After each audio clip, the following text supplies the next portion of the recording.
Group 2కి prepare అవుతున్నటువంటి విద్యార్థుల కొరకు కోచింగ్ ఇవ్వడం జరుగుతుంది. అందులో మొదటి పేపర్ని తీసుకున్నట్లయితే జనరల్ స్టడీస్ మరియు జనరల్ ఎబిలిటీస్, దీని లోపల 11 అంశాలను చేర్చడం జరిగింది. అందులో సైన్స్ పరంగా పరిశీలించినట్లయితే general science, science and technology, పర్యావరణ అంశాలని మనం సైన్స్ విభాగానికి చెందినవిగా పరిగణించవచ్చు. ఈరోజు పర్యావరణంలో భాగంగా ఉన్నటువంటి వాతావరణము, జలావరణము, భౌమావరణకు సంబంధించినటువంటి అంశాలతో పాటుగా ఆవరణ వ్యవస్థ, ఆవరణ క్రమము, ఆవరణ క్రమం యొక్క రకాలు, ఆవరణ వ్యవస్థ యొక్క రకాలు, అంతేకాకుండా ఆ పర్యావరణ సమస్యలను కూడా ఒక ప్రత్యేక దృక్పథంతో అధ్యయనం చేస్తేనే మనం ఈ పోటీ పరీక్షల్లో నెగ్గగలుగుతాం. ఇప్పుడు పర్యావరణ అంశాల్లో భాగంగా మనం ఆవరణ వ్యవస్థకు సంబంధించినటువంటి టాపిక్ గురించి మాట్లాడుకుందాం. ఈ ఆవరణ వ్యవస్థ అనేటువంటి పదాన్ని మొదటగా ఏజీ టాన్సన్ అనేటువంటి శాస్త్రవేత్త ప్రతిపాదించడం జరిగింది. ఈయన 1935వ సంవత్సరంలో ఎకోసిస్టమ్ అనేటువంటి పదాన్ని ప్రతిపాదించాడు. ఎకోసిస్టమ్ అనేటువంటి పదాన్ని 1935వ సంవత్సరంలో ఏజీ టాన్సలే ప్రతిపాదించడం జరిగింది. ఆవరణ వ్యవస్థకి మరొక పేరే ఎకోసిస్టమ్. ఈ ఎకోసిస్టమ్ అంటే ఏంటి? జీవావరణం యొక్క ప్రమాణం అని పిలుస్తాము. ఇంకా ఒక మాటలో చెప్పాలంటే ఆవరణ శాస్త్రం యొక్క నిర్మాణాత్మక, క్రియాత్మక ప్రమాణంగా మనము ఆవరణ వ్యవస్థను పేర్కొంటాం. ఆవరణ వ్యవస్థ అంటే ఆవరణ శాస్త్రము నిర్మాణాత్మక, క్రియాత్మక ప్రమాణము. అంటే ఆవరణ వ్యవస్థను ఆవరణ శాస్త్రం యొక్క నిర్మాణాత్మక మరియు క్రియాత్మక ప్రమాణంగా మనం పేర్కొంటున్నాం. అంతేకాకుండా ఏజీ టాన్సన్ అనేటువంటి శాస్త్రవేత్త ఆవరణ వ్యవస్థని ప్రకృతి యొక్క మూల ప్రమాణంగా పరిగణించాడు. ఏజీ టాన్సలే ఆవరణ వ్యవస్థని ప్రకృతి మూల ప్రమాణముగా వర్ణించాడు. అంటే ప్రకృతి మూల ప్రమాణము మనకి ఆవరణ వ్యవస్థ అని తెలుస్తుంది. అంతేకాకుండా జీవావరణ మూల ప్రమాణము ఆవరణ వ్యవస్థ అని తెలుస్తుంది. మరి ఈ ఆవరణ వ్యవస్థ ఎక్కడి నుంచి వచ్చింది? ఆవరణ వ్యవస్థ అనేది ఎకలాజికల్ సిస్టమ్ నుంచి వచ్చినటువంటి పదము. అంటే ఎకలాజికల్ సిస్టమ్ని ఆవరణ వ్యవస్థగా మార్చినటువంటి శాస్త్రవేత్త ఏజీ టాన్సలే. ఇప్పుడు ఆవరణ వ్యవస్థలో ఉన్నటువంటి అణుఘటకాల గురించి మాట్లాడుకున్నట్లయితే ఆవరణ వ్యవస్థలో మనకి 2 రకాల అణుఘటకాలు ఉంటాయి. అవి ఒకటి జీవ అణుఘటకాలు, 2 నిర్జీవ అణుఘటకాలు. అంటే ఆవరణ వ్యవస్థ అణుఘటకాలు 2 రకాలు. ఒకటి జీవ అణుఘటకాలు, రెండవది నిర్జీవ అణుఘటకాలు. ఆవరణ వ్యవస్థలో 2 రకాల అణుఘటకాలు మనకు ఉన్నట్లుగా మాట్లాడుకుంటున్నాము. అందులో ఒకటి జీవ అణుఘటకాలు, రెండవది నిర్జీవ అణుఘటకాలు. ఇక జీవ అణుఘటకాల గురించి మాట్లాడుకున్నట్లయితే ఈ జీవ అణుఘటకాల్లో ప్రధానమైనటువంటివి మొక్కలు, జంతువులు, సూక్ష్మజీవులని పేర్కొనవచ్చు. జీవ అణుఘటకాల్లో మొక్కలు, జంతువులు, సూక్ష్మజీవులను పేర్కొనవచ్చు. నిర్జీవ అణుఘటకాల్లో మనకి కాంతి, ఉష్ణోగ్రత, నీరు, తేమ, మృత్తిక మొదలగున వాటిని మనము నిర్జీవ అణుఘటకాలుగా పేర్కొంటాం. ఇప్పుడు ఆవరణ వ్యవస్థని ఏ విధంగా నిర్వచించవచ్చంటే ఒక ప్రదేశములో ఉన్నటువంటి జీవ నిర్జీవ అనుఘటకాల మధ్య గల అధ్యయనముగా మనము నిర్వచించవచ్చును. అంటే జీవావరణాన్ని అధ్యయనం చేయాలంటే ఒక నిర్దిష్ట ప్రదేశంని మాత్రమే అధ్యయనం చేస్తే జీవావరణాన్ని అవగాహన చేసుకోవచ్చు. అందుకోసమే జీవావరణ అధ్యయనం కోసము ఆవరణ వ్యవస్థని ప్రామాణికంగా లేదా ప్రమాణముగా తీసుకుంటాం. అంటే జీవావరణ అధ్యయనం కోసము ప్రమాణంగా తీసుకొనబడేదే మనకు ఆవరణ వ్యవస్థ. అందుకే జీవావరణం యొక్క సహజ ప్రమాణము ఆవరణ వ్యవస్థ, ప్రకృతి యొక్క మూల ప్రమాణము ఆవరణ వ్యవస్థ. ఈ ఆవరణ వ్యవస్థలో మనకు జీవ అనుఘటకాలు, నిర్జీవ అనుఘటకాలు ఉన్నాయి. ఆవరణ వ్యవస్థ అంటే ఒక ప్రదేశాన్ని ఆధారంగా తీసుకొని ఆ ప్రదేశంలో ఉన్నటువంటి జీవ మరియు నిర్జీవ అనుఘటకాల మధ్య గల పరస్పర సంబంధాన్ని అధ్యయనం చేయడంగా మనము పరిగణించాలి. ఇక ఆవరణ వ్యవస్థలో ఉన్నటువంటి రకాలను తీసుకున్నట్లయితే ఆవరణ వ్యవస్థ రకాలు. ఈ ఆవరణ వ్యవస్థ రకాలు ప్రధానంగా మనకి ప్రదేశం ఆధారంగా నిర్ధారించడం జరుగుతుంది. సాధారణంగా సహజ ఆవరణ వ్యవస్థ అంటే అవి యథావిధిగా ఏర్పడినటువంటి ఆవరణ వ్యవస్థలు. అంటే మానవుడు కృత్రిమంగా సృష్టించబడినటువంటివి. మరి మానవుడు కృత్రిమంగా తయారు చేసినటువంటి వాటిని కృత్రిమ ఆవరణ వ్యవస్థ అంటే మొత్తం మీద సహజాన్ని లేదా కృత్రిమాన్ని ఆధారంగా చేసుకొని ఆవరణ వ్యవస్థలను మనం రెండు రకాలుగా విభజించుకోవచ్చు. ఒకటి సహజ ఆవరణ వ్యవస్థ, రెండవది కృత్రిమ ఆవరణ వ్యవస్థ. ఒకటి సహజ ఆవరణ వ్యవస్థ, రెండు కృత్రిమ ఆవరణ వ్యవస్థ. ముందుగా సహజ ఆవరణ వ్యవస్థను తీసుకుందాము. సహజ ఆవరణ వ్యవస్థ. ఈ సహజ ఆవరణ వ్యవస్థలు ఏమున్నాయి అంటే ప్రకృతిలో సహజ సిద్ధంగా ఏర్పడినటువంటి ఆవరణ వ్యవస్థలు. ప్రకృతిలో సహజ సిద్ధంగా ఏర్పడినటువంటి ఆవరణ వ్యవస్థలు ఏమున్నాయి? ఇక్కడ మనం చూసినట్లయితే సాధారణంగా మనకు భౌమ ఆవరణ వ్యవస్థ, నెక్స్ట్ జల ఆవరణ వ్యవస్థను తీసుకోవచ్చును. భౌమ ఆవరణ వ్యవస్థ, జల ఆవరణ వ్యవస్థను మనము సహజ సిద్ధంగా ఏర్పడినటువంటి ఆవరణ వ్యవస్థలుగా తీసుకోవచ్చు. భౌమ ఆవరణ వ్యవస్థలు చూసినట్లయితే మనకి గడ్డి భూమి ఆవరణ వ్యవస్థ, గడ్డు భూమి ఆవరణ వ్యవస్థ భౌమ ఆవరణ వ్యవస్థకు సంబంధించినటువంటిదే. అలాగే ఎడారి ఆవరణ వ్యవస్థ, ఎడారి ఆవరణ వ్యవస్థ కూడా భౌమ ఆవరణ వ్యవస్థకు సంబంధించినటువంటిదే. అలాగే మనకు అడవి ఆవరణ వ్యవస్థ, అడవి ఆవరణ వ్యవస్థ కూడా భౌమ ఆవరణ వ్యవస్థకు సంబంధించిందే. అంటే భౌమ ఆవరణ వ్యవస్థని మనము సహజంగా మూడు రకాలుగా విభజించుకోవచ్చును. ఒకటి గడ్డి మైదానాలు గల ప్రదేశాన్ని గడ్డి మైదాన వ్యవస్థ అనకుండా గడ్డి భూమి ఆవరణ వ్యవస్థ అని పిలుస్తున్నాము. అలాగే ఎడారిలో ఉన్నటువంటి ప్రదేశాన్ని లేదా ఎడారి ప్రదేశాన్ని ఎడారి ఆవరణ వ్యవస్థ అని పిలుస్తున్నాము.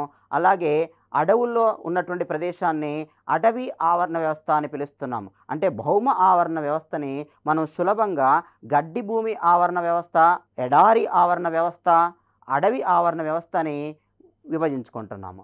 అలాగే జల ఆవరణ వ్యవస్థను తీసుకున్నట్లయితే జల ఆవరణ వ్యవస్థలో మనకి సాధారణంగా రెండు రకాలుగా విభజన కనబడుతుంది. ఒకటి మంచినీటి ఆవరణ వ్యవస్థ, రెండవది ఉప్పు నీటి ఆవరణ వ్యవస్థ. ఒకటి మంచినీటి ఆవరణ వ్యవస్థ కనబడుతుంది, రెండవది ఉప్పు నీటి ఆవరణ వ్యవస్థ కనబడుతుంది. మంచినీటి ఆవరణ వ్యవస్థను తీసుకున్నట్లయితే అందులో ప్రవాహ దిశలో ఉన్నటువంటి ఆవరణ వ్యవస్థ కనబడుతుంది. అలాగే నీరు నిలకడగా ఉన్నటువంటి ప్రదేశాలుగా ఉన్నటువంటి ఆవరణ వ్యవస్థ కనబడుతుంది. అంటే మంచినీటి ఆవరణ వ్యవస్థని మనము రెండు రకాలుగా విభజించుకోవచ్చును. ఒకటి లోటిక ఆవరణ వ్యవస్థ, రెండవది లెంటిక ఆవరణ వ్యవస్థ. మంచినీటి ఆవరణ వ్యవస్థని మనము 2 రకాలుగా విభజించుకుంటున్నాము. ఆ నీటి యొక్క ప్రవాహాన్ని లేదా స్థిర స్వభావాన్ని ఆధారంగా చేసుకొని మంచినీటి ఆవరణ వ్యవస్థని 2 రకాలుగా విభజించుకున్నాము. ఒకటి లోటిక ఆవరణ వ్యవస్థ, 2 లెంటిక ఆవరణ వ్యవస్థ. లోటిక అంటే ప్రవాహములో ఉన్నటువంటి నీరు కలిగినటువంటి ఆవరణ వ్యవస్థ. ప్రవాహములో ఉన్నటువంటి నీరు కలిగినటువంటి ఆవరణ వ్యవస్థకు ఉదాహరణ కాలువలు, నదులు, సెలయేరులు. ఇవి మనకు ప్రవాహములో ఉన్నటువంటి ఆవరణ వ్యవస్థలు. ఇవి లోటిక ఆవరణ వ్యవస్థలకి ఉదాహరణగా చెప్తున్నాము. అలాగే లెంటిక ఆవరణ వ్యవస్థలు. లెంటిక ఆవరణ వ్యవస్థ అంటే స్థిరంగా నీరు ఉన్నటువంటి వ్యవస్థలు. ఉదాహరణగా మనకు చెరువు తీసుకున్నట్లయితే లెంటిక ఆవరణ వ్యవస్థకి ఉదాహరణగా చెప్తాము. మనము కొలను తీసుకున్నట్లయితే లెంటిక ఆవరణ వ్యవస్థకి ఉదాహరణగా తీసుకుంటాము. సరస్సు తీసుకున్నట్లయితే మనకు లెంటిక ఆవరణ వ్యవస్థకి ఉదాహరణగా తీసుకుంటాము. బావి తీసుకున్నట్లయితే లెంటిక ఆవరణ వ్యవస్థకి ఉదాహరణగా తీసుకుంటాము. అంటే నీరు స్థిరంగా ఉన్నటువంటి ఆవరణ వ్యవస్థని మనము లెంటిక ఆవరణ వ్యవస్థని, నీరు ప్రవాహ దిశలో ఉన్నటువంటి ఆవరణ వ్యవస్థని మనము లోటిక ఆవరణ వ్యవస్థ అని పిలుస్తాము. అంటే ఒకసారి లోటిక ఉదాహరణలు గుర్తు తెచ్చుకున్నట్లయితే మనకి ప్రవాహ దిశలో ఉన్నటువంటి నీటి ఆవరణ వ్యవస్థ. ఒకటి నదులు, 2 కాలువలు, 3 సెలయేరులు. ఇవి లోటిక ఆవరణ వ్యవస్థకి ఉదాహరణ. లెంటిక ఆవరణ వ్యవస్థకి తీసుకున్నట్లయితే ఈ లెంటిక ఆవరణ వ్యవస్థలో మనకి బావిలో ఉన్న నీరు స్థిరంగానే ఉంటుంది కాబట్టి లెంటిక ఆవరణ వ్యవస్థ. చెరువు లెంటిక ఆవరణ వ్యవస్థ, సరస్సు లెంటిక ఆవరణ వ్యవస్థకి మనము ఉదాహరణగా తీసుకోవచ్చును. అలాగే ఇంకా జల ఆవరణ వ్యవస్థలో మరొక రకమైనటువంటి ఆవరణ వ్యవస్థను తీసుకున్నట్లయితే అది ఉప్పు నీటి ఆవరణ వ్యవస్థ. ఆ ఉప్పు నీటి ఆవరణ వ్యవస్థలో మనకి ప్రధానమైనటువంటి ఏంటంటే సముద్రపు ఆవరణ వ్యవస్థ. సముద్రపు ఆవరణ వ్యవస్థ అనేది ఉప్పు నీటి ఆవరణ వ్యవస్థకి చక్కటి ఉదాహరణ. ఇంకా ఈ భౌమ ఆవరణ వ్యవస్థ, జల ఆవరణ వ్యవస్థలతో పాటుగా ఒక ప్రత్యేకమైనటువంటి ఆవరణ వ్యవస్థ గురించి కూడా మనం మాట్లాడుకుందాం. ఆ ప్రత్యేకమైనటువంటి ఆవరణ వ్యవస్థ ఏంటి అంటే మాంగ్రోవ్ ఆవరణ వ్యవస్థ. మాంగ్రోవ్ల ఆవరణ వ్యవస్థ. మాంగ్రోవ్స్ ఆవరణ వ్యవస్థ. మాంగ్రోవ్స్ అంటే ఏమిటి అంటే సాధారణంగా మడ అడవులు అని పిలుస్తాము. మ్యాంగ్రోవ్స్ అంటే మడ అడవులు అని పిలువబడుతున్నాయి. అంటే ఇవి సాధారణంగా ఉప్పు నీటి కలిగినటువంటి ప్రదేశాలకు చివరన, అట్లాగే నదుల యొక్క చివరి ప్రాంతం అంటే నదులు కలిసే చోట, సముద్రం యొక్క చివరి ప్రాంతము కలిసే చోట ఏర్పడినటువంటి ఆవరణ వ్యవస్థని మనము మాంగ్రోవ్ ఆవరణ వ్యవస్థ అని పిలుస్తాము.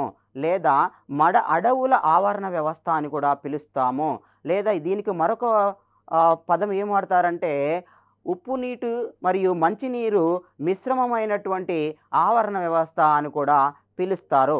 అంటే మాంగ్రోవులు వాస్తవంగా మడ అడవులు. ఈ మడ అడవుల్లో మనం ప్రత్యేకంగా గమనించాల్సినటువంటి లక్షణం ఏంటంటే ఇవి సాధారణంగా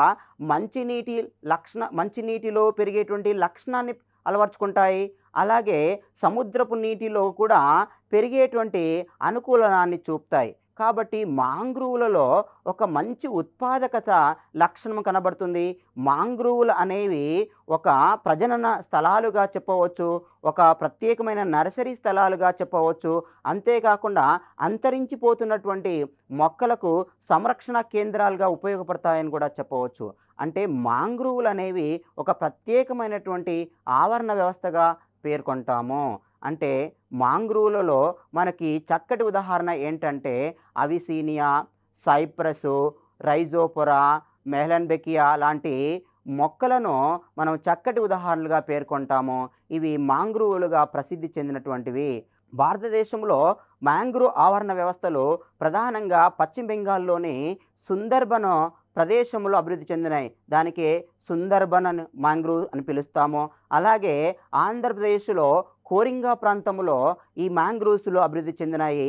దాన్ని కోరింగా మ్యాంగ్రూవ్స్ ఆవరణ వ్యవస్థ అని పిలుస్తాము. కాబట్టి భారతదేశంలో సుందర్బన్స్, అలాగే ఆంధ్రప్రదేశ్లో కోరింగా అనేది మ్యాంగ్రూవ్లకు ప్రసిద్ధి అని గుర్తుపెట్టుకోవాల్సిందే.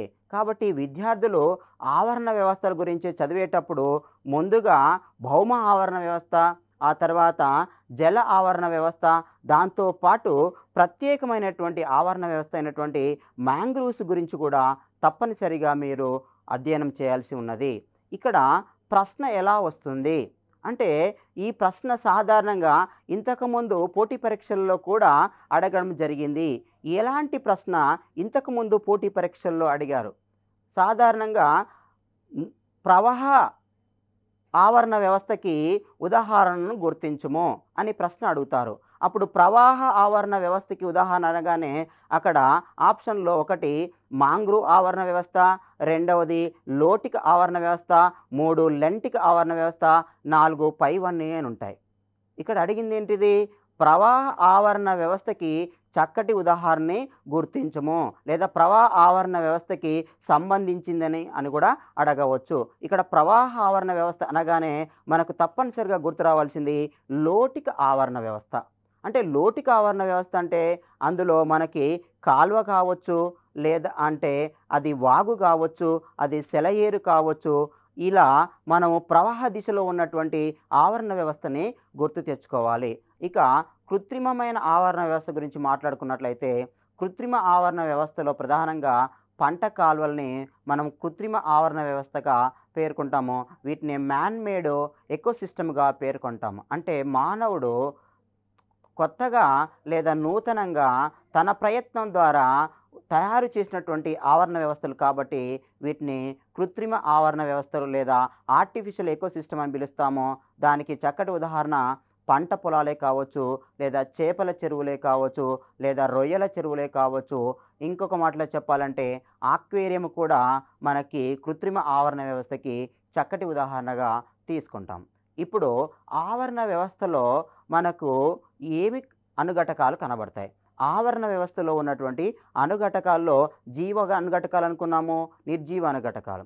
ఈ జీవ అనుఘటకాల్లో వాటి యొక్క ప్రాధాన్యతను తీసుకున్నట్లయితే, వాటి యొక్క పనిని లేదా విధిని తీసుకున్నట్లయితే మనకి వివిధ రకాలుగా కనబడుతుంటాయి. అవి ఒకటి ఉత్పత్తిదారులు. ఉత్పత్తిదారులు ఆవరణ వ్యవస్థలో ముఖ్యమైనటువంటివి. వీటిని ప్రొడ్యూసర్స్ అని పిలుస్తాము. ఉత్పత్తిదారులు అంటే ఆవరణ వ్యవస్థలో ఉన్నటువంటి హరితయుతమైనటువంటి మొక్కలు లేదా హరితయుతమైన జీవులు కిరణజన్య సంయోక్రియ ద్వారా ఆహార పదార్థాలను ఉత్పత్తి చేస్తాయి.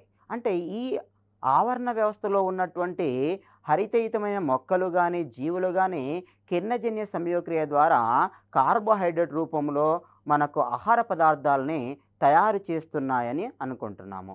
వాస్తవంగా మొక్కలు వాతావరణం నుంచి కార్బన్ డయాక్సైడ్ను, భూమి నుంచి నీరు, ఖనిజ లవణాలను గ్రహించడమే కాకుండా మనకు ఈ ప్రకృతిలో శక్తికి మూలమైనటువంటి సూర్యుని నుంచి సౌరశక్తి రూపంలో లేదా వికిరణ రూపంలో ఉన్నటువంటి శక్తిని గ్రహిస్తున్నాయి. ఆ శక్తిని గ్రహించి మనకి భూమిలో ఉన్నటువంటి నీటిని, ఖనిజ లవణాలను గ్రహించి వాతావరణంలో ఉన్నటువంటి కార్బన్ డయాక్సైడ్ని గ్రహించి అవి కార్బోహైడ్రేట్ రూపంలో ఉన్నటువంటి ఆహార పదార్థాలను తయారు చేస్తున్నాయి. కాబట్టి మొక్కలను, ప్రధానంగా హరితయుతమైన మొక్కలను లేదా హరితయుతమైన జీవులను మనము ఉత్పత్తిదారులు లేదా ప్రొడ్యూసర్స్ అని పిలుస్తాము. అంటే ఈ ఆవరణ వ్యవస్థకి మనకి ఉత్పత్తిదారులు, వినియోగదారులు, విచ్ఛిన్నకారులు అనేటువంటి మనకు జీవ అనుఘటకాలు ఉన్నాయి. ఇందులో ఉత్పత్తిదారులకు సంబంధించినట్టయితేనేమో మొక్కలు లేదా హరితయుతమైన జీవులు అని పిలుస్తున్నాము. అట్లాగే మరి వినియోగదారులు, రెండవది వినియోగదారులు. ఈ వినియోగదారులని మనము ఇంగ్లీష్లో కన్జ్యూమర్స్ అని పిలుస్తాము. కన్జ్యూమర్స్ వినియోగదారులు అంటే ఉత్పత్తిదారుల మీద నేరుగా ఆధారపడి ఆవాసము చేసేటువంటివి లేదా జీవనము కొనసాగించేటువంటివి. అంటే ఉత్పత్తిదారుల మీద ఆధారపడేవి వినియోగదారులు అనుకున్నాము. అంటే వినియోగదారులు నేరుగా ఆహార పదార్థాలను తయారు చేసుకోలేవు. అంటే వినియోగదారులను మళ్ళీ తిరిగి 3 రకాలుగా విభజించవచ్చును. ఎందుకంటే మొక్కల మీద నేరుగా ఆధారపడితేనేమో వాటిని ప్రాథమిక వినియోగదారులు అని పిలుస్తాము. ప్రాథమిక వినియోగదారుల మీద ఆధారపడే వాటినేమో ద్వితీయ వినియోగదారులు అని పిలుస్తాము. ద్వితీయ వినియోగదారుల మీద కానీ లేదా ప్రాథమిక వినియోగదారుల మీద కానీ ఆధారపడే వాటిని కూడా మనము తృతీయ వినియోగదారులు లేదా ఉన్నత శ్రేణి వినియోగదారులు అని పిలుస్తాము. అంటే వినియోగదారుల్లో మనకి తిరిగి 3 రకాలు కనబడుతున్నాయి. ఒకటి ప్రాథమిక వినియోగదారులు, రెండవది ద్వితీయ వినియోగదారులు, మూడవది తృతీయ వినియోగదారులు. ప్రాథమిక వినియోగదారులు అంటే ప్రాథమిక వినియోగదారులని మనము హెర్బివోర్స్ లేదా శాకాహారులని పిలుస్తాము. ఎందుకు వీటిని శాకాహారులు లేదా హెర్బివోర్లని పిలుస్తాము? ఇవి కేవలము మొక్కల మీద మాత్రమే ఆధారపడి ఉత్పత్తిదారుల మీద మాత్రమే ఆధారపడి ఆవాసం చేస్తాయి కాబట్టి లేదా మనుగడ సాగిస్తాయి కాబట్టి వీటిని ప్రాథమిక వినియోగదారులు అనడమే కాదు, వీటిని శాకాహారులు లేదా మనము హెర్బివోర్స్ అని పిలుస్తున్నాము. హెర్బివోర్స్ అని పిలుస్తున్నాము.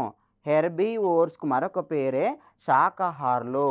శాకాహారులు అంటే ప్రాథమిక వినియోగదారులు, కేవలము ఉత్పత్తిదారుల మీద ఆధారపడి మనుగడ సాగించేవి. అలాగే రెండవది ద్వితీయ వినియోగదారులు. ద్వితీయ వినియోగదారులు అనేవి ప్రాథమిక వినియోగదారుల మీద ఆధారపడతాయి లేదా అవి ఉత్పత్తిదారుల మీద కూడా ఆధారపడవచ్చు. ప్రాథమిక వినియోగదారుల మీద కానీ లేదా ఉత్పత్తిదారుల మీద ఆధారపడే వాటిని మనము ఆమ్నివోర్స్ అని కూడా పిలుస్తాము. ఆమ్నివోర్స్. ఆమ్నివోర్స్ అంటే తెలుగులో సర్వభక్షకాలు అని అర్థము. అంటే అవి ఉత్పత్తిదారులను కానీ ఆహారం తీసుకోవచ్చు లేదా ప్రాథమిక వినియోగదారులని ఆహారంగా తీసుకోవచ్చు. అలాంటి జంతువులను అలాంటి జీవులను మనము ఆమ్నివోర్స్ లేదా సర్వభక్షకాలు అని పిలుస్తాము. మరి ఈ ఆమ్నివోర్స్కు ఉదాహరణ ఏం తీసుకోవచ్చు మనము? మనకు ఆమ్నివోర్స్కు ఉదాహరణ కప్ప తీసుకోవచ్చు. ఆమ్నివోర్స్కు ఉదాహరణ మానవుని కూడా ఆమ్నివోర్స్కు ఉదాహరణ తీసుకోవచ్చు. అంటే మొక్కలకు సంబంధించిన ఆహార పదార్థం తీసుకోవచ్చు లేదా జంతువులకు సంబంధించినటువంటి ప్రధానంగా ప్రాథమిక వినియోగదారులని ఆహారంగా తీసుకుంటే ఆ జీవులను మనము ఆమ్నివోర్స్ అని పిలుస్తున్నాము. మరి ప్రాథమిక వినియోగదారులకు ఉదాహరణ తీసుకున్నట్లయితే ప్రాథమిక వినియోగదారుల్లో మనకు లేదా హెర్బివోర్లలో ప్రధానంగా మేక, ఆవు, ఇవి మనకు కుందేలు మనకు హెర్బివోర్స్కి ఉదాహరణగా తీసుకుంటాము. అలాగే మూడవది తీసుకున్నట్లయితే తృతీయ వినియోగదారులు. తృతీయ వినియోగదారులని మనం ఉన్నత శ్రేణి వినియోగదారులు అని పిలుస్తాము. ఈ ఉన్నత శ్రేణి వినియోగదారులు సాధారణంగా ద్వితీయ వినియోగదారులని ఆహారంగా తీసుకుంటాయి. ఈ ఉన్నత శ్రేణి వినియోగదారుల్లో ప్రధానంగా గద్ద, సింహము, పులి మొదలగున్న వాటిని మనము ఉన్నత శ్రేణి వినియోగదారులుగా పేర్కొనవచ్చును. ఇవి వినియోగదారులకు సంబంధించినటువంటి రకాలు. మొదటిది ప్రాథమిక వినియోగదారులు లేదా శాకాహారులు లేదా హెర్బివోర్స్ అని పిలుస్తున్నాము. రెండవది ద్వితీయ వినియోగదారులు లేదా వాటిని ఆమ్నివోర్స్ అని కూడా పిలుస్తాము లేదా కార్నివోర్స్ అని కూడా పిలుస్తాము. కార్నివోర్స్ అంటే ఇక్కడ ప్రధానంగా గుర్తుంచుకోవాల్సింది ఏంటంటే కేవలము మాంసాహారాన్ని మాత్రమే భుజించేటువంటి లేదా తీసుకునేటువంటి జీవులను మనము కార్నివోర్స్ అని పిలుస్తాము. ద్వితీయ వినియోగదారులకి మరొక పేరు మనము కార్నివోర్స్ అని కూడా పిలవచ్చు. లేదా తృతీయ వినియోగదారులు ద్వితీయ వినియోగదారుల మీద ఆధారపడతాయి. వీటిని ఉన్నత శ్రేణి వినియోగదారులని కూడా పిలుస్తాము. ఇక్కడ వినియోగదారులలో 3 రకాల గురించి మనం మాట్లాడుకోవడం జరిగింది. ఆ తర్వాత ఉన్నటువంటి జీవ అనుఘటకాలను తీసుకున్నట్లయితే విచ్ఛిన్నకారులు. మూడవది విచ్ఛిన్నకారులు. ఈ విచ్ఛిన్నకారులు సాధారణంగా డీకంపోజర్స్ అని కొంతమంది పిలుస్తారు, లేదా డెట్రివోర్లు అని కూడా పిలువబడతాయి. డెట్రివోరులు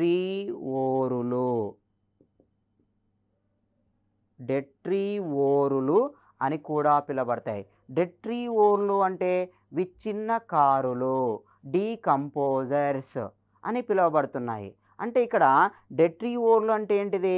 ప్రాథమిక వినియోగదారులను కానీ, ద్వితీయ వినియోగదారులను కానీ, తృతీయ వినియోగదారులను కానీ, ఉత్పత్తిదారులను కానీ వాటి జీవనం తర్వాత అవి జీవించి మరణించిన తర్వాత వాటిని విచ్ఛిన్నము చేసేటువంటి జీవులను మనము విచ్ఛిన్నకారులు అని పిలుస్తాము. విచ్ఛిన్నకారులకి మరొక పేరేంటిది? డెట్రివోరులు. ఈ డెట్రివోరులో ప్రధానమైనటువంటివి యాక్టినోమైసిటీస్లు. యాక్టినోమైసిటీస్లే కాకుండా శిలీంధ్రాలు కూడా డెట్రివోర్లుగా పనిచేస్తాయి. శిలీంధ్రాలే కాకుండా కొన్ని బ్యాక్టీరియాలు కూడా డెట్రివోర్లుగా పనిచేస్తాయి. మొత్తం మీద విచ్ఛిన్నకారులు సాధారణంగా ఈ జంతు వృక్ష కళేబరాలను లేదా జీవ కళేబరాలను విచ్ఛిన్నము చేసి పరిసరాలను శుభ్రం చేస్తాయి. కాబట్టి వీటిని ఎన్విరాన్మెంటల్ స్కావెంజర్స్ అని కూడా పిలుస్తారు. వీటిని వాతావరణ లేదా పర్యావరణ పరిశుభ్రకారులు అని కూడా పిలుస్తారు. వీటిని మరొక మాటలో చెప్పాలంటే స్కావెంజర్స్ అని కూడా పిలుస్తాము. స్కావెంజర్స్ అంటే పర్యావరణాన్ని పరిశుభ్రం చేసేటువంటి జీవులు. ఈ పర్యావరణాన్ని పరిశుభ్రం చేసే జీవులను మనము విచ్ఛిన్నకారులని పిలుస్తున్నాము, వాటిని డెట్రివోర్లని పిలుస్తున్నాము. మరొక మాటలో చెప్పాలంటే వీటిని పునరుత్పత్తిదారులు అని కూడా పిలుస్తారు. ఇక్కడ పునరుత్పత్తిదారులను వేటిని పిలుస్తున్నాము? విచ్ఛిన్నకారులని మనం పునరుత్పత్తిదారులు అని పిలుస్తున్నాము. ఇక్కడ ప్రశ్నలు రావడం జరుగుతుంది. ఏం ప్రశ్న వస్తుంది?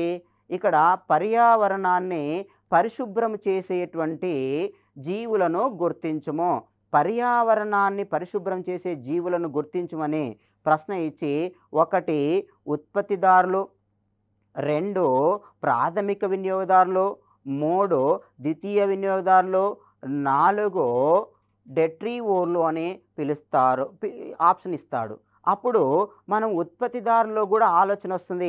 ఆక్సిజన్ విడుదలవుతుంది కాబట్టి పర్యావరణం కూడా కొంత పరిశుభ్రం అవుతుంది. కానీ ప్రధానంగా పర్యావరణాన్ని పరిశుభ్రం చేసేటువంటి ఆవరణ వ్యవస్థ అణుఘటకాలు అనేటువంటి విషయాన్ని గుర్తుపెట్టుకున్నట్లయితే ఈ పర్యావరణాన్ని పరిశుభ్రం చేసేటువంటి ఆవరణ వ్యవస్థ అణుఘటకాలు ఏంటంటే డెట్రివోర్లు అనేటువంటి విషయాన్ని మీరు గుర్తుంచుకొని సమాధానాన్ని గుర్తించాలి. కొన్ని 2 దగ్గర సంబంధం ఉన్నటువంటి ఆప్షన్లు ఇచ్చినప్పుడు విద్యార్థులు సమాధానం ఎంచుకోవడంలో కొంచెము కన్ఫ్యూజన్ అవుతుంటారు. ఆ సందిగ్ధంలోనే ఏదో ఒక ఆప్షన్ ఇస్తే సరిపోతుందనే ఆలోచనతో తప్పు సమాధానం గుర్తించడానికి అవకాశం ఉంటుంది. కాబట్టి ఇక్కడ ప్రధానంగా ఆవరణ వ్యవస్థను పరిశుభ్రం చేసేటువంటి అణుఘటకాలు అంటే డెట్రివోర్లు, వాటికి మరొక పేరు పునరుత్పత్తిదారులు. ఆ పునరుత్పత్తిదారులకు ఉదాహరణే యాక్టినోమైసిటీస్లు, కొన్ని బ్యాక్టీరియాలు మరియు శిలీంధ్రాలు. ఇవి ఆవరణ వ్యవస్థలో ఉన్నటువంటి అణుఘటకాలకు సంబంధించినటువంటి అంశాలు. అంటే ఆవరణ వ్యవస్థలో మనకి ఉత్పత్తిదారుల గురించి మాట్లాడుకున్నాము, వినియోగదారుల గురించి మాట్లాడుకున్నాము, విచ్ఛిన్నకారుల గురించి మాట్లాడుకున్నాము. ఈ ఆవరణ వ్యవస్థలో ప్రధానంగా మనం చర్చించుకున్నది ఏంటిది? ఆవరణ వ్యవస్థలో ఆహార పదార్థాల సరఫరా గురించి మాట్లాడుకున్నాము. ఆవరణ వ్యవస్థలో ఉత్పత్తిదారులు ఆహారాన్ని ఉత్పత్తి చేస్తే ఆ ఉత్పత్తి అయిన ఆహారము మనకి ప్రాథమిక వినియోగదారులకు చేరింది, అంటే శాకాహారులకు చేరింది, అంటే హెర్బీవోర్లకు చేరింది. ఆ హెర్బీవోర్ల నుంచి అది ఆహారము ద్వితీయ వినియోగదారులకు చేరింది. ఆ ద్వితీయ వినియోగదారుల నుంచి ఆహారము అది తృతీయ వినియోగదారులకు లేదా ఉన్నత శ్రేణి వినియోగదారులకు చేరింది. అంటే దీంట్లో మనము ఒక ఆహారపు గొలుసును కూడా గుర్తించవచ్చును. అంటే ఆహారం అనేది ఒక స్థాయి నుంచి మరొక స్థాయికి రవాణా చెందినట్లయితే, ఒక గొలుసు రూపంలో రవాణా చెందినట్లయితే దాన్ని ఆహారపు గొలుసు అని కూడా పిలుస్తాము. అంటే ఇక్కడ ఆవరణ వ్యవస్థలో ఆహార పదార్థాల రవాణా జరుగుతుంది. మరి ఆహార పదార్థాల రవాణాకు మూలము ఏంటి అంటే ఉత్పత్తిదారులు. ఆవరణ వ్యవస్థలో ఉత్పత్తిదారులు అనగానే హరితయుతమైన మొక్కలని మనకు గుర్తొస్తుంది. ఈ హరితయుతమైన మొక్కలు వాతావరణములో ఉన్నటువంటి సౌరశక్తిని స్వీకరించి, ఆ సౌరశక్తిలో కొంత శక్తి మాత్రమే ఆహార పదార్థాల తయారీలో వినియోగించుకుంటున్నాయి. ఆ ఉత్పత్తి అయిన ఆహార పదార్థాల్లో కేవలము 10% మాత్రమే ఒక వ్యవస్థ నుంచి ఇంకొక వ్యవస్థలోకి రవాణా అవుతున్నట్లు మనకు ఆవరణ శాస్త్రవేత్తల పరిశోధన ద్వారా తెలుస్తుంది. కాబట్టి ఇక్కడ ఏం అర్థమవుతుంది? ఉత్పత్తిదారుల నుంచి వినియోగదారులోకి ఆహారం రవాణా అయ్యేటప్పుడు 90% వ్యర్థమైపోతుంది. అది శ్వాసక్రియల ద్వారా గానీ, లేదా ఉష్ణ రూపములో గానీ, లేదా వివిధ ప్రక్రియల ద్వారా గానీ ఆహార పదార్థాలు వ్యర్థమైపోతున్నాయి. కేవలం 10% మాత్రమే మనకు ఉత్పత్తిదారుల నుంచి వినియోగదారులకు చేరుతున్నట్టు, వినియోగదారుల నుంచి మళ్ళా అలాగే ప్రాథమిక వినియోగదారులలో, ద్వితీయ వినియోగదారులలో, తృతీయ వినియోగదారులకు చేరేసరికి కేవలము 10% మాత్రమే చేరుతున్నట్లు, అంటే క్రమక్రమంగా ఆహార పదార్థాల రవాణా పరిమాణము తగ్గుతున్నట్లు మనకు ఈ ఆవరణ శాస్త్రవేత్తల అధ్యయనం ద్వారా తెలుస్తుంది. అంతేకాకుండా ఆవరణ వ్యవస్థలో మనకి ప్రధానంగా కనబడేది ఏంటంటే శక్తి రవాణా కనబడుతుంది. ఆవరణ వ్యవస్థలో శక్తి రవాణా అంటే ఉత్పత్తిదారులు ఉత్పత్తి చేసినటువంటి ఆహార పదార్థాల్లో శక్తి ఉన్నది.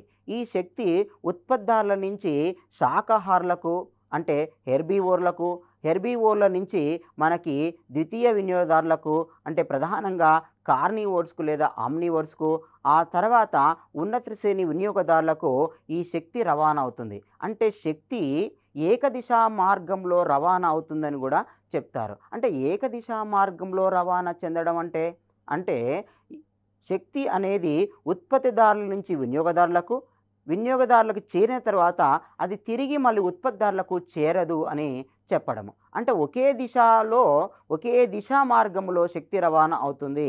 ఇది మళ్ళీ ద్విదిశా మార్గంలో శక్తి రవాణా జరగొచ్చు కదా అనేటువంటి ఆలోచన మీకు కలుగుతుంది. అంటే వాస్తవంగా ఉత్పత్తిదారులు ఉత్పత్తి అయిన శక్తి అంతా ప్రాథమిక వినియోగదారులకు చేరదు. అక్కడ 90% శక్తి వ్యర్థమవుతుంది. ఆ తర్వాత ద్వితీయ వినియోగదారులకు వచ్చేసరికి ఇంకా తగ్గిపోతుంది. తృతీయ వినియోగదారులకు వచ్చేసరికి ఇంకా తగ్గిపోతుంది. విచ్ఛిన్నకారులకు పోయేసరికి ఇంకా తగ్గిపోతుంది. మొత్తం మీద శక్తి యొక్క ప్రవాహము క్రమక్రమంగా తగ్గిపోతుంది.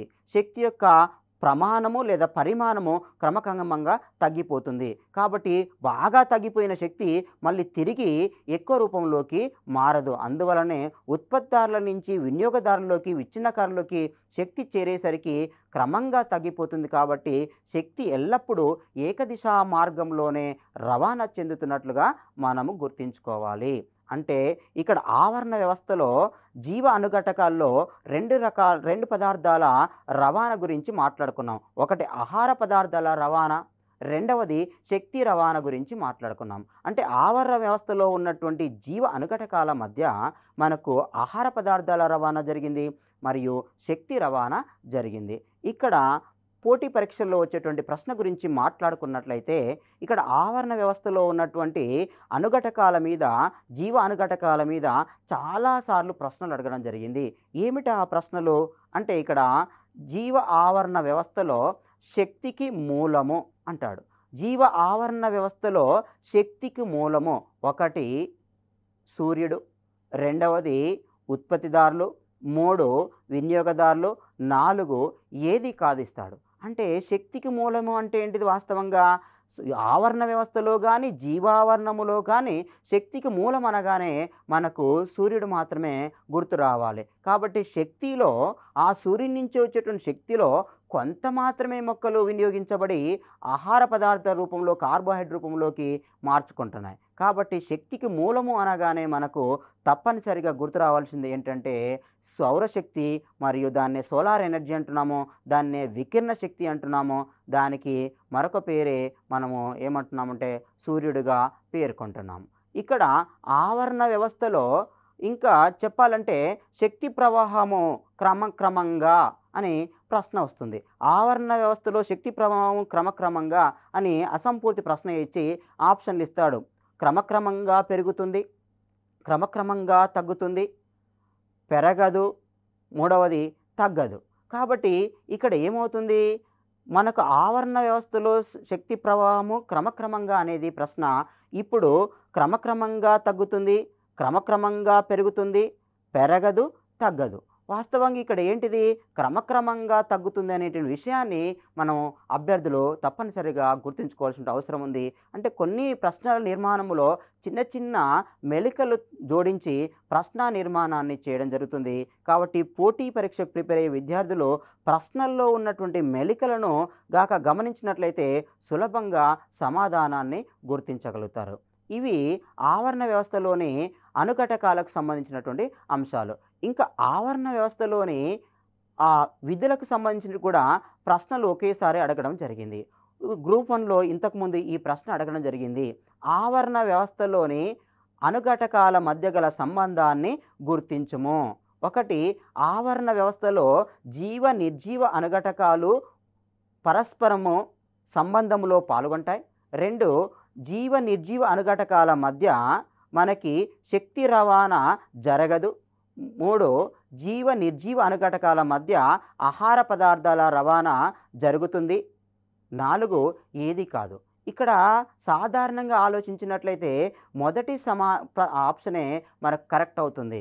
మిగిలిన 2 సరి అయినవి కావు. కాబట్టి ఆవరణ వ్యవస్థలోని జీవ నిర్జీవ అణుఘటకాల మధ్య గల సంబంధాన్ని గుర్తించమన్నప్పుడు జీవ అణుఘటకాలు నిర్జీవ అణుఘటకాల మధ్య ఆహార పదార్థాల సరఫరా జరగదు, జీవాణు ఘటకాలు నిర్జీవాణు ఘటకాల మధ్య శక్తి రవాణా జరగదు. కేవలము ఆహార పదార్థాల రవాణా జరిగేది ఆ జీవుల మధ్యనే జరుగుతుంది, శక్తి రవాణా జరిగేది కూడా ఆ జీవుల మధ్యనే జరుగుతుంది. కాబట్టి విద్యార్థి చాలా స్పష్టంగా ఆలోచించి సమాధానాన్ని గుర్తించాలి. ఇంకా ఇప్పుడు ఆహార గొలుసు అని మాట్లాడుకున్నాం, దాన్నే ఫుడ్ చైన్ అని పిలుస్తున్నాము.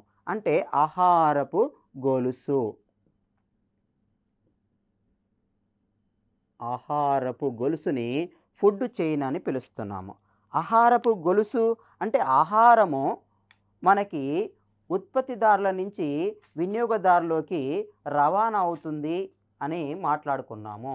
ఉత్పత్తిదారుల నుంచి వినియోగదారులోకి రవాణా అవుతుంది అంటే సాధారణంగా ఆవరణ వ్యవస్థలో ఉన్నటువంటి అణుఘటకాలు అంటే జీవ అణుఘటకాల మధ్య సంబంధం ఉంది. ఆహార పదార్థాల రవాణాతో సంబంధము మనకు కనబడుతుంది. అదొక గొలుసు రూపంలో కనబడుతుంది కాబట్టి దాన్ని మనము ఆహారపు గొలుసు అని పిలుస్తున్నాం. ఈ ఆహారపు గొలుసు సాధారణంగా 2 రకాలు. ఒకటి గ్రేజింగ్ ఆహారపు గొలుసు, గ్రేజింగ్ ఆహారపు గొలుసు. రెండవది డెట్రిటస్ ఆహారపు గొలుసు.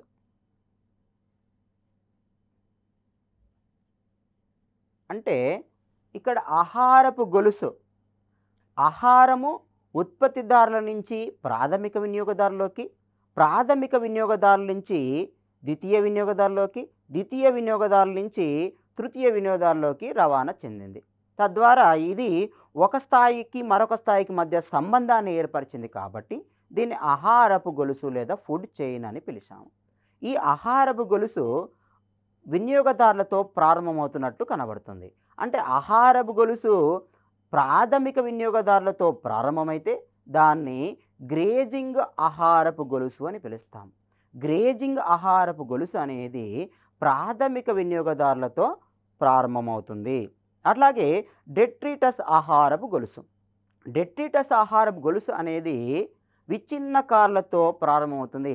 ఇంతకుముందే మాట్లాడుకున్నాం డెట్రివోర్స్, డికంపోజర్స్, అలాగే పునరుత్పత్తిదారులు అని మాట్లాడుకున్నాం. అంటే విచ్ఛిన్నకారులతో ప్రారంభమయ్యేటువంటి ఆహారపు గొలుసుని మనము డెట్రిటస్ ఆహారపు గొలుసు అని పిలుస్తాం. అలాగే ప్రాథమిక వినియోగదారులతో ప్రారంభమయ్యే గొలుసును మనము గ్రేజింగ్ ఆహారపు గొలుసు అని పిలుస్తాం.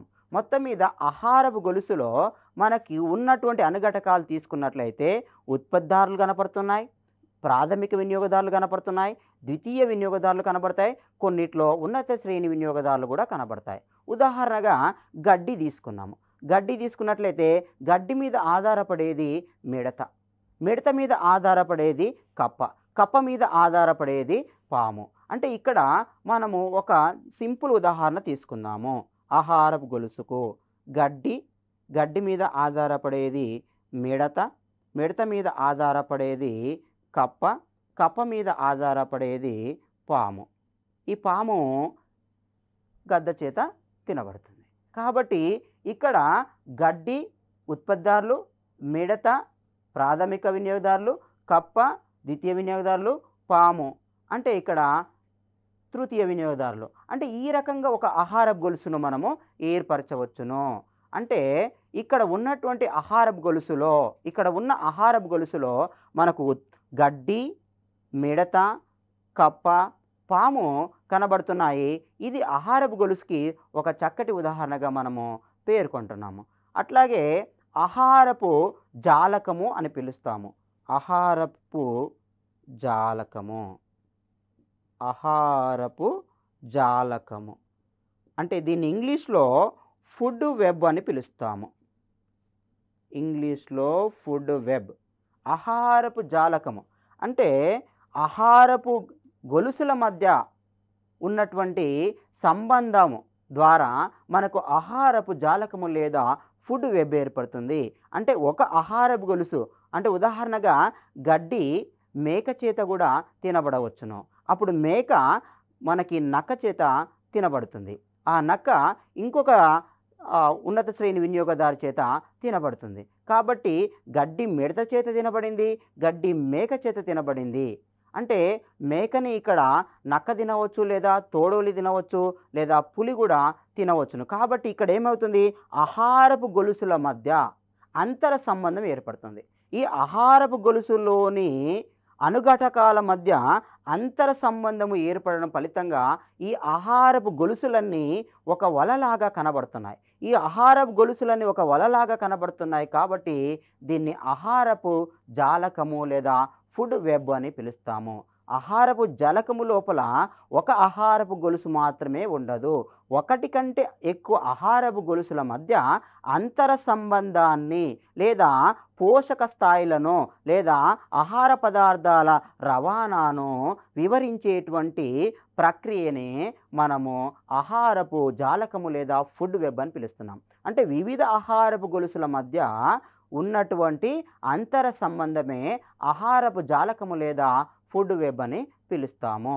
ఇక్కడ ఆహారపు గొలుసులో మాత్రము ఒకే దిశలో రవాణా కనబడుతుంది.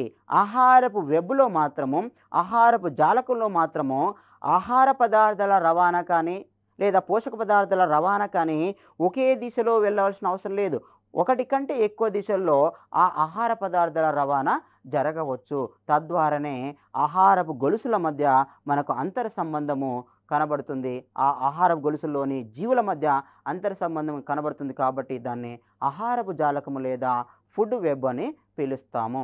ఈ రకంగా మనము ఆహారపు గొలుసు, ఆహారపు జాలకం గురించి మాట్లాడుకున్నాము.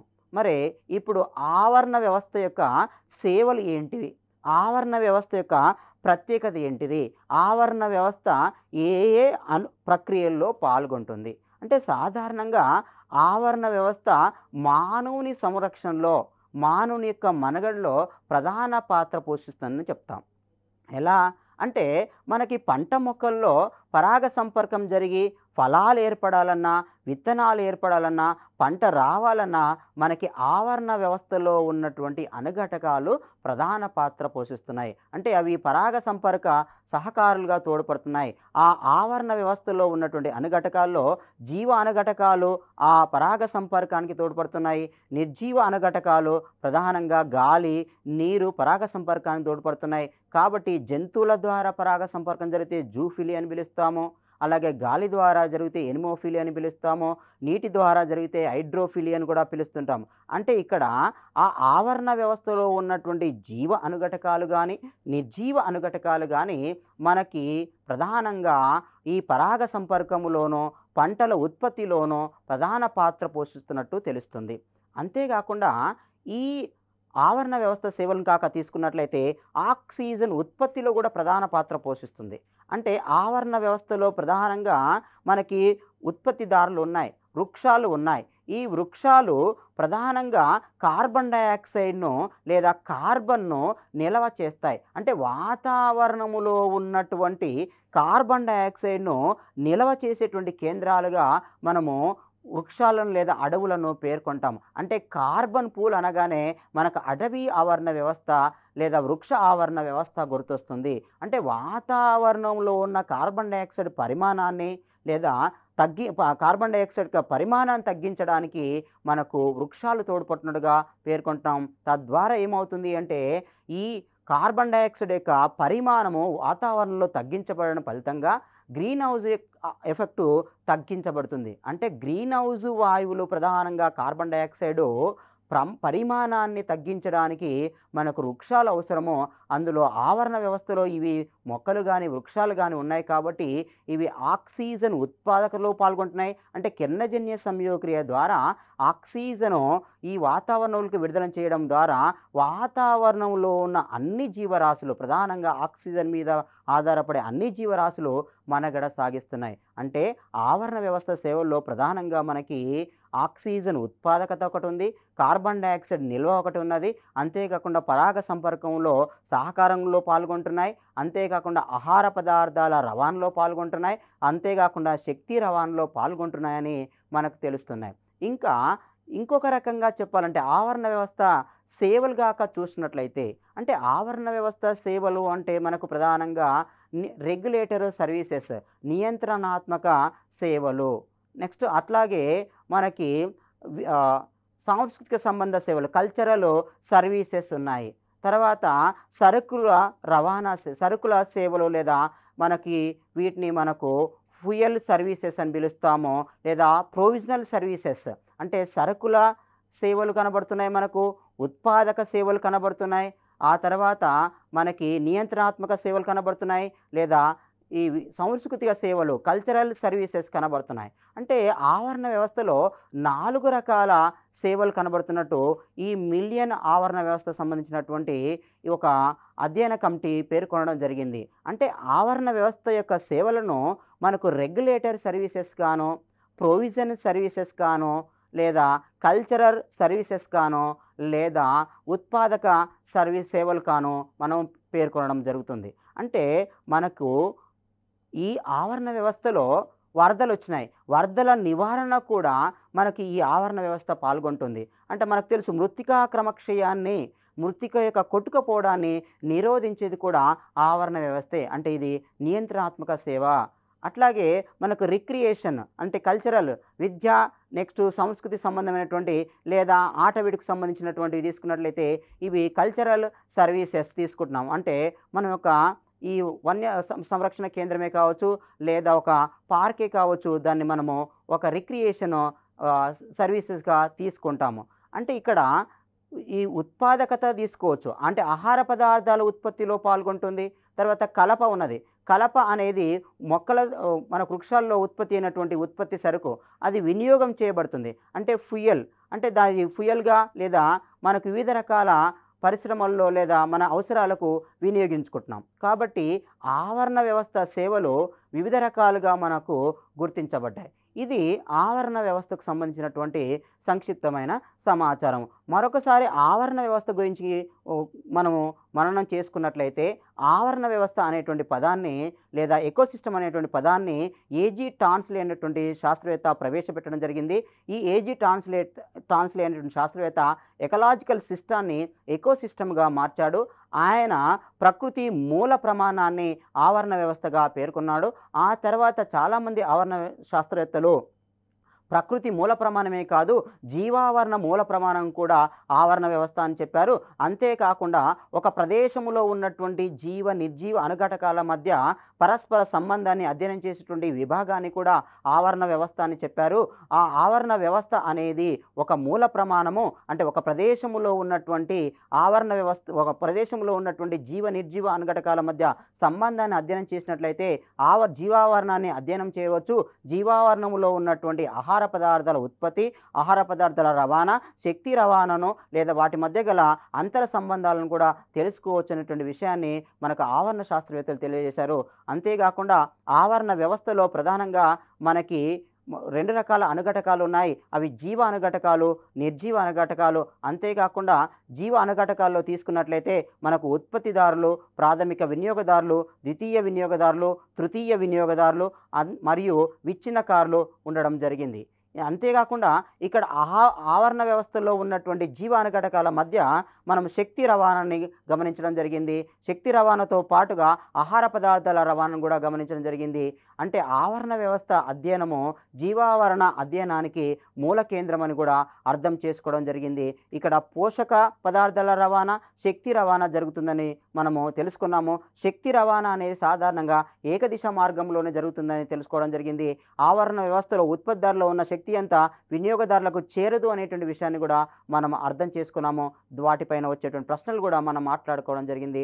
అంతేకాకుండా ఆవరణ వ్యవస్థలో ఉన్నటువంటి పోషక స్థాయిలు లేదా వివిధ అణుఘటకాల మధ్య ఉన్నటువంటి సంబంధాలను కూడా మనము ఆహారపు గొలుసు రూపంలో మాట్లాడుకోవడం జరిగింది. ఆహారపు గొలుసు అనేది 2 రకాలుగా ఇక్కడ మాట్లాడుకున్నాము. ఒకటి గ్రేజింగ్ ఆహారపు గొలుసు, రెండవది డెట్రిటస్ ఆహారపు గొలుసు. ఇక ఆవరణ వ్యవస్థ యొక్క సేవల కూడా మాట్లాడుకోవడం జరిగింది.